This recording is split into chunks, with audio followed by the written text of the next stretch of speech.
Maria Sariaho, o Kaianeli Sariaho, que es su nombre completo, es la figura en estos momentos pues, más reputada, más conocida universalmente de su generación de compositores finlandeses.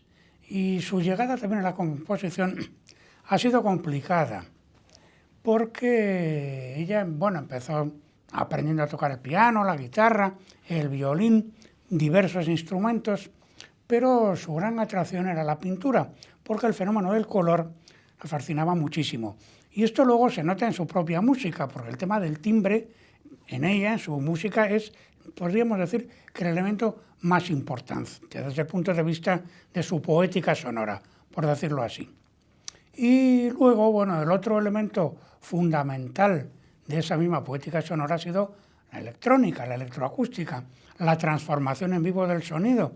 Y eso viene también de su infancia, porque en un momento dado su padre compra un magnetofón normal, de cinta, de aquellos antiguos, y ella, niña, se siente fascinada con esta herramienta y se dedica a pasar las cintas al revés, a escucharlas a velocidades diferentes, es decir, por así decir, inventa o juega con lo que casi contemporáneamente, poquitos años atrás, era la música concreta, pero naturalmente ella no lo sabe.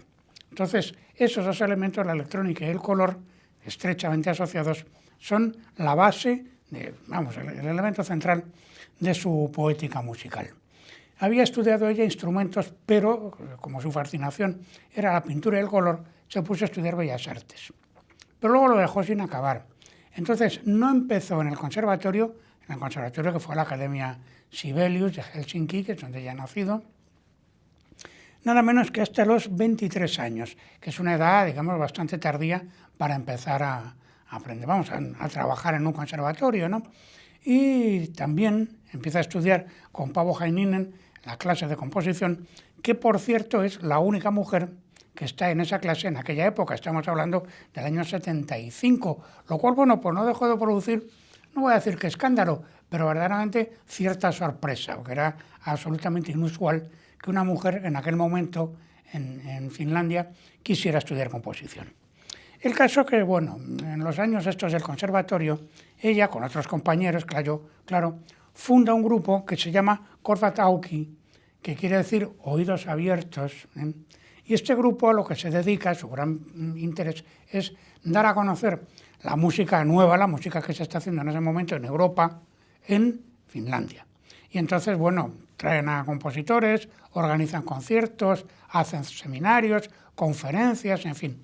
Entre los compositores, o mejor dicho, los estudiantes de composición de ese momento, aparte de la Sariaho, pues está Magnus Lindberg o está Esa-Pekka Salonen, que Esa-Pekka Salonen, luego aunque es compositor, pero se ha hecho sobre todo famoso como director de orquesta.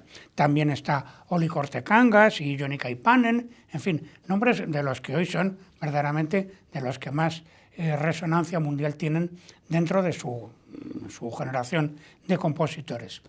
Total, que en los años 80, en el 81 concretamente, va a Darmstadt, naturalmente, a los cursos de nueva música, y ya en el curso del 81 al 82, entonces está estudiando en Freiburg.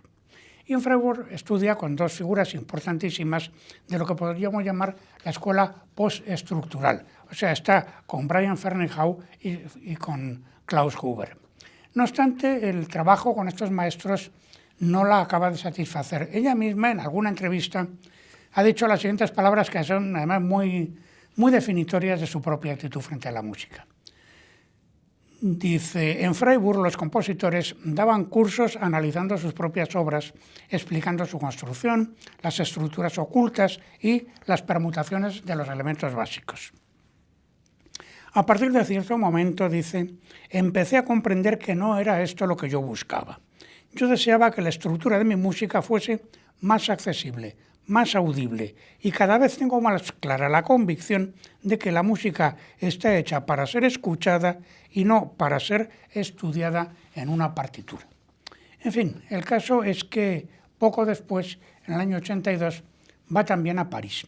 Y en París, hace muy poco, menos de una década, ha nacido un grupo de compositores, lo que se llama luego la Escuela Espectralista, que está Tristan Murail, está Gerard Griset, Yves Dufour, que han tenido una enorme influencia en la música de ese periodo y, por supuesto, en el trabajo de la Sariajo, ¿no? Ellos son los primeros que se plantean el estudio científico del sonido. Por eso se llama, viene el nombre que a ellos no les gusta, pero lo de escuela espectral, porque estudian el espectro sonoro pues con máquinas, casi como en un laboratorio, y deducen la composición a partir de la manera de entender o de transformar el espectro sonoro de una sonoridad cualquiera. Entonces, esto fascina, interesa muchísimo, claro, toda la fascinación por la electrónica que ella trae desde niña, pues aparece ahora de una manera mucho más acusada. Y trabaja en el IRCAM y, bueno, se queda a vivir en París, vive en París desde el año 82. Y trabaja en el IRCAM, que es este organismo que funda Pierre Boulez, que, bueno, si lo tradujésemos al español, lo que quiere decir esta especie de acróstico sería Instituto de Investigación y Coordinación entre Acústica y Música. Porque claro, se basa precisamente pues, en ese estudio. Además se han hecho estudios que han revolucionado mucho la técnica de composición posterior, en los años pues, 80, 90, ¿no? Para entonces, Kaia Saariaho tiene ya bastante música compuesta. Y en esa cantidad de música compuesta, más de la mitad de su música es música vocal, para voz y determinados grupos instrumentales, con o sin electrónica, o con transformación electrónica en vivo de los instrumentos, pero la voz tiene un papel muy importante en más de la mitad de las obras que tiene compuestas hasta ese momento. Esto quiere decir que la preocupación por escribir para la voz es de ella muy antigua y muy constante, y que además ha desarrollado una técnica de escritura vocal, hace una música muy bien escrita para la voz, enormemente cantable, y claro, esto ha dado pie también a que desarrolle un tipo de escritura que es sobre todo modal, entendiendo la palabra modal en un sentido muy amplio, ¿no? Pero gusta de emplear determinadas escalas que son la base pues, fundamental de su música. Entonces, la música posterior, la música de orquesta, va a llegar precisamente a partir de los años 80. La primera obra orquestal va a ser Verblendungen, que es del año 84, que Verblendungen quiere decir deslumbramientos, y luego, pues algunas de las más importantes obras orquestales posteriores son una que se ha hecho muy famosa, que en realidad es un díptico orquestal, son dos obras, Du Cristal à la Fumée.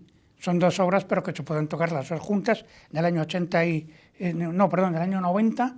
Es una obra verdaderamente espléndida, un díptico orquestal espléndido, de una sensualidad y de una capacidad de sugerencia sonora extraordinaria.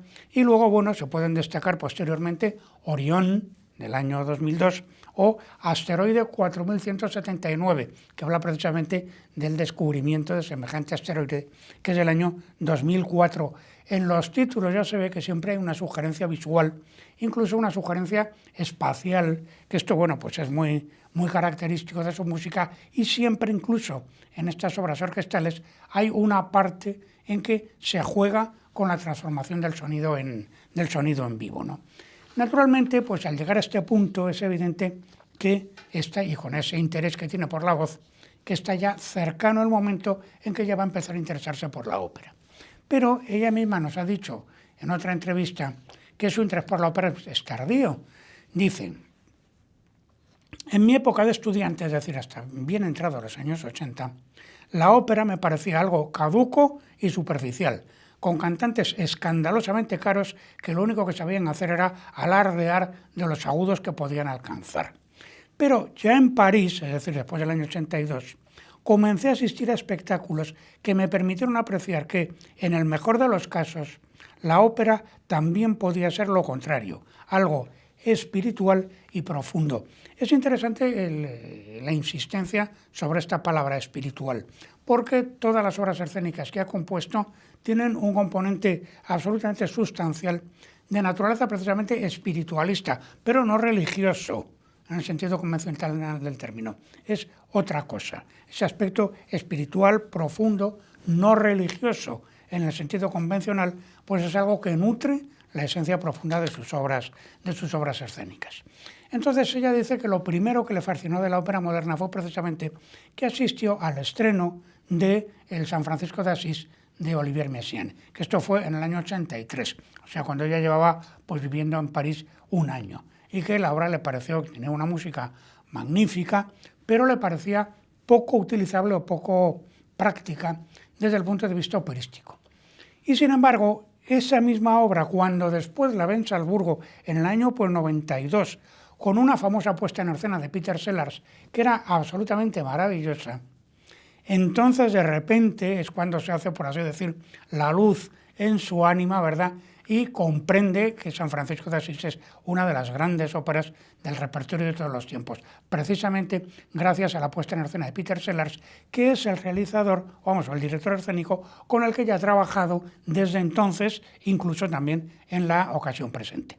Entonces, ella misma en Salzburgo va a estrenar su primera ópera, que esto va a ser en el año 2000, que esta ópera, que el libreto es del escritor libanés emigrado, que se llama Malouf, que el libreto es francés, se llama L'amour de loin, el amor de lejos, y trata precisamente de esa especie de amor místico entre un personaje que es realmente un juglar que existió en el siglo XII, se llama Geoffrey Gaudel, y su amada a la que nunca ha visto. Un tema poético de una grandísima belleza y que es, ya digo, muy característico de su manera de entender la ópera. L'amour de loin ha hecho una excelente carrera por los escenarios del mundo, y luego, bueno, pues también con Amin Malouf, la siguiente ópera se llama Adriana Mater, que esta es del año 2006 y es un encargo de la Ópera de París, y trata de, el problema de una mujer que tiene un hijo fruto de una violación en la guerra, no se dice en qué guerra, pero plausiblemente, y es la guerra de los Balcanes, ¿no?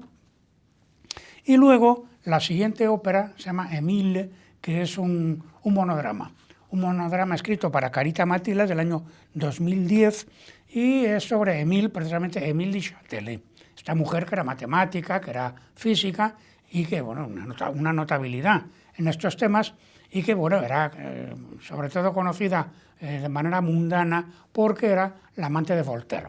Entonces, ya digo, es un monodrama para Carita Matila, y habría que contar, aunque no es una ópera, pero luego el propio Peter Sellars, que es el que ha dirigido escénicamente todas estas composiciones, pues montaría una versión escénica de un oratorio que se llama La Pasión de Simón. Esta Simón es Simone Weil, la grandísima filósofa mística, esta mujer absolutamente admirable, que además era una importante activista política que estuvo en España apoyando a las brigadas internacionales y que, nos ha dejado dos libros de una importancia trascendental. Uno de ellos es La condición obrera. Nunca se habrá hablado con tal fuerza, con tal profundidad del horror del trabajo alienado, como lo hace Simone Weil aquí, y luego un libro de naturaleza mística bellísimo que se llama A la espera de Dios, Attente de Dieu.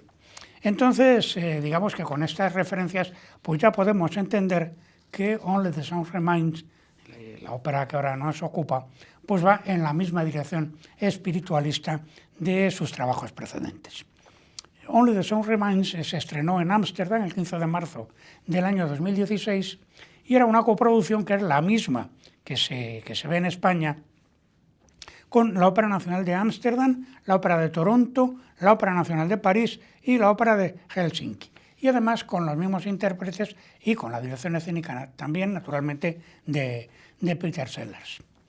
La obra está basada en dos piezas del teatro japonés, del teatro No japonés, que el texto en esta ocasión no es de Amin Malouf, es de Ezra Pound. Ezra Pound, naturalmente, adaptando esas dos piezas a la lengua inglesa, es decir, el texto está en inglés, y parte a su vez Ezra Pound de la traducción que hizo Ernst Fenollosa. Fenollosa, que murió en 1908 con 55 años, es una figura crucial entre la relación de Oriente y Occidente. Este hombre empezó a trabajar en Tokio como profesor de lógica y de estética y se fascinó extraordinariamente por el arte tradicional japonés. Se hizo con una grandísima colección de piezas y esto ocurría justamente en la época en que los japoneses desdeñaban, por así decir, su propio pasado histórico, porque claro, Japón ha entrado en contacto con Occidente en una época recientísima, 1868, hasta ese momento, 1868, poco más de un siglo, pues hasta entonces no había relación ni comercial, ni de tipo de representación diplomática entre Japón y el resto del mundo.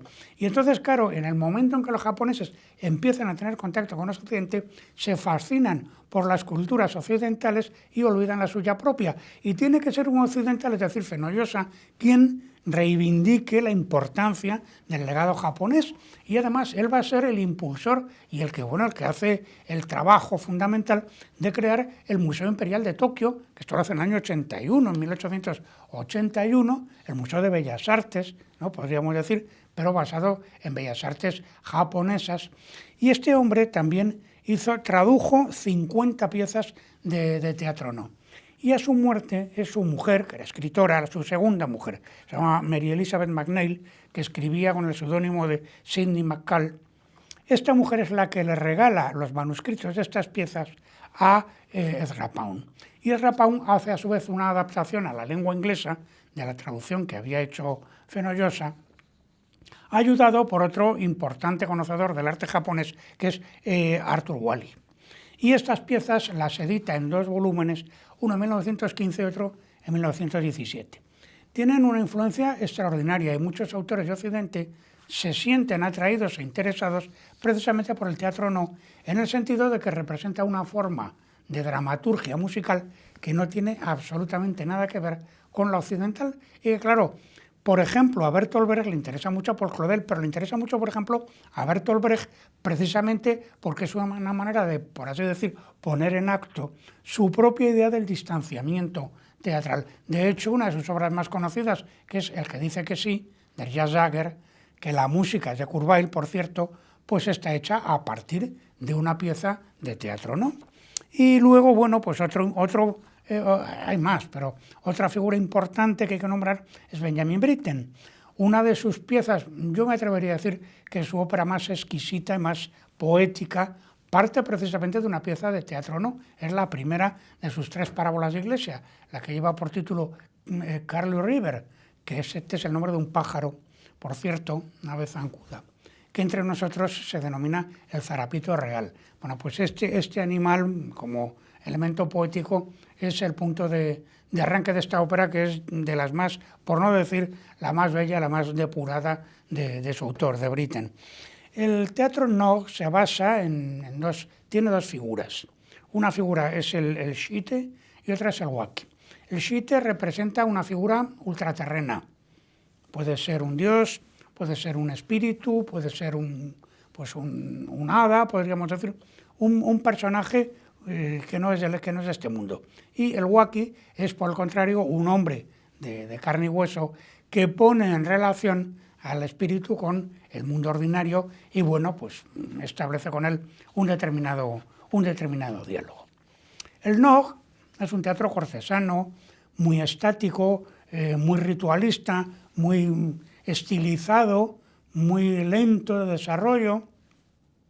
Y entonces, bueno, tiene como 600 años de antigüedad, parte, en definitiva, de una idea, un tipo de teatro que viene de China, pero que, claro, luego ya al entrar en Japón y adaptarse allí, pues entra en él toda la influencia de las leyendas autóctonas y demás, y bueno, ya formalmente se va a desarrollar en otra dirección diferente. Se conservan actualmente unas 200 piezas de teatro no, y hay 5 tipos fundamentales, 5 géneros o 5 subgéneros dentro del no. El más elevado de ellos es el que se llama el waki no mono, que el waki no mono viene el nombre de waki, del segundo de estas 2 figuras, porque, claro, es el primer personaje que habla, que es el personaje humano. Porque, claro, el shite, que es el espíritu, viene siempre con una máscara de madera que le cubre todo el rostro, con un tipo de vestimenta pues muy suntuoso, que además ese tipo de vestimenta es lo que nos dice de qué tipo de personaje se trata. Pero claro, él no puede hablar y no puede cantar, porque tiene la el rostro completamente cubierto por la máscara, mientras que el waki no, el waki sí que habla con su voz normal, y quien hace la voz de ese espíritu, de ese personaje que trae la máscara, es precisamente un conjunto de cantantes que puede estar entre 8 y 12, en algunos casos también pueden ser 5 o pueden ser 10, que son los que cantan, los que le ponen voz a esa figura. Naturalmente, el irrealismo, desde nuestro punto de vista, el irrealismo de este tipo de representación es absoluto. Y esto es justamente lo que ha fascinado a muchos, no ya estudiosos, sino a muchos autores occidentales, ¿no? Entonces el sheite lleva siempre una máscara, y el waki, pues ese es el que no, es el que habla con su propia voz. Y entonces el conjunto instrumental que lo acompaña, pues son, aparte de los cantantes, 3 tambores, uno más grande, otro tambor de rodillas y otro un tambor de estos de hombro que se toca apoyándolo en el hombro izquierdo, y luego una flauta. La flauta, que se llama el shakuhachi, pues el shakuhachi es una flauta de bambú de 4 agujeros y un agujero posterior, que el intérprete, si es un intérprete suficientemente diestro, puede llegar a obtener hasta 3 octavas y obtener semitonos e incluso cuartos de tono, si es suficientemente hábil. Y entonces la escala que da este instrumento pues es una escala pentatónica basada en la nota re, es decir, re, fa, sol, la, do. Esta escala pentatónica es la escala básica de la flauta, que es la escala básica de la música del no, pero naturalmente, ya digo, un intérprete avezado puede obtener muchas otras sonoridades a partir de este instrumento tradicional. Entonces, bueno, lo que ha trabajado Kaija Saariaho es sobre 2 piezas concretas, pero lo que no ha intentado de modo alguno ha sido hacer un pastiche de música japonesa. Ha hecho su propia música, pero su propia música a partir de una base que en último extremo es clarísimamente deudora de esos efectivos musicales que acabo de describir. Entonces hay un cuarteto, la escritura, el conjunto instrumental es absolutamente camerístico, hay un cuarteto de cuerda, un cuarteto de cantantes, es decir, soprano, alto, tenor y bajo, lo mismo que hay 2 violines, viola y violonchelo. Luego está el kantele, que es, digamos que es el instrumento nacional finlandés. Es una especie de cítara, que en su forma original tiene 6 cuerdas, creo, 7. Vamos, es como una cítara con una base resonante de madera, una caja de resonancia. Actualmente, los modelos actuales tienen 35 cuerdas más 5 bordones. Y bueno, luego aparte está naturalmente la flauta, es una flauta occidental, pero que dobla con un pícolo, con una flauta en sol, o sea, una flauta en contralto, y con una flauta en do grave, y luego un percusionista que tañe instrumentos no afinados, pero también campanas afinadas, y luego que tiene parches y que tiene también 3 instrumentos de lámina. Tiene un vibráfono, una marimba y un xilófono de bambú. Entonces, las 2 piezas que ha utilizado Kaija Saariaho, los nombres tradicionales, son Tsunemasa, la primera, y Hagoromo, la segunda, ¿no? Hagoromo, perdón, la segunda. Y bueno, son 2 piezas independientes, se presenta como si fuera una ópera en 2 actos, pero no hay continuidad. Son 2 piezas independientes, pero que metafóricamente están muy estrechamente ligadas la una a la otra, duran en torno a 45 minutos cada una de ellas. Entonces, la materia musical donde está muy clara es en el arranque de la segunda de estas obras, de estas piezas, porque lo primero que se oye es un acorde en la cuerda, que es un acorde de 8 notas.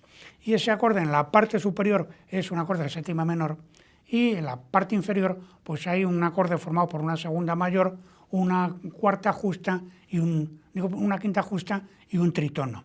Entonces, claro, si estas 8 notas las colocamos en sucesión en posición cerrada, lo que nos sale es precisamente una escala pentatónica, pero con 2 semitonos interpuestos.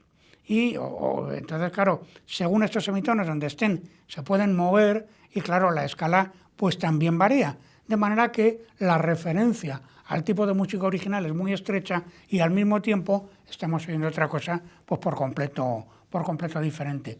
Entonces, a esto es a lo que al comienzo me refería cuando decía que la música vocal, la música de Callas Ariajo, es una música básicamente modal, porque claro, las escalas que se utilizan en esta obra, pues básicamente proceden de esa escala que básicamente a su vez es pentatónica, pero claro, con una serie de modificaciones que a lo largo de la obra pues también se van convenientemente elaborando.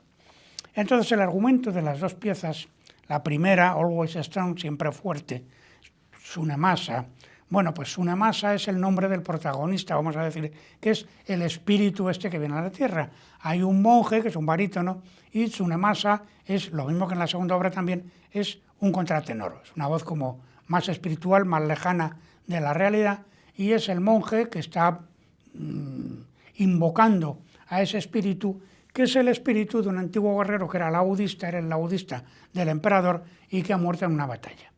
Y entonces viene el espíritu y en realidad entre ellos dos, entre el monje y él, se desarrolla una historia como de seducción amorosa, podríamos decir. Y la segunda pieza, la que se llama Hagoromo, Hagoromo quiere decir el manto de plumas. Y entonces el manto de plumas es el manto de plumas que un pescador encuentra y que bueno, pues le parece algo maravilloso y fascinante, pero inmediatamente aparece una Tannin y le reclama, le dice que ese manto es suyo, que se lo devuelva. Una Tannin es algo así como una deidad arbórea, una deidad del bosque. Bueno, entre nosotros podría ser el equivalente japonés de lo que nosotros llamamos una dríade. Entonces, la dríade, la Tannin, le reclama el manto, el pescador no se lo quiere dar, pero al final llegan a un acuerdo. Si ella baila ante él la danza del cielo, pues entonces él le dará el manto. Y efectivamente le da el manto y ella, bueno, pues baila la danza del cielo y al final asciende con ese manto, pues eso, hasta las regiones ultraterrenas. De la misma manera que en la primera de las dos piezas, lo único que ha pervivido después de esa escena de seducción es la música instrumental que recuerda a la canción del laudista. En el segundo de los casos es precisamente la música de la danza de ese personaje de la Tannin lo que queda en último extremo. En otras palabras, y ahí viene pues el título completo de la ópera, Only the Sounds Remain, solamente permanece el sonido. Ese sonido, claro, es la metáfora de la música en la misma medida en que la propia música es ese elemento que nos permite acercarnos a ese otro mundo, a ese otro orden de realidad superior que podemos vislumbrar, pero que no podemos dominar.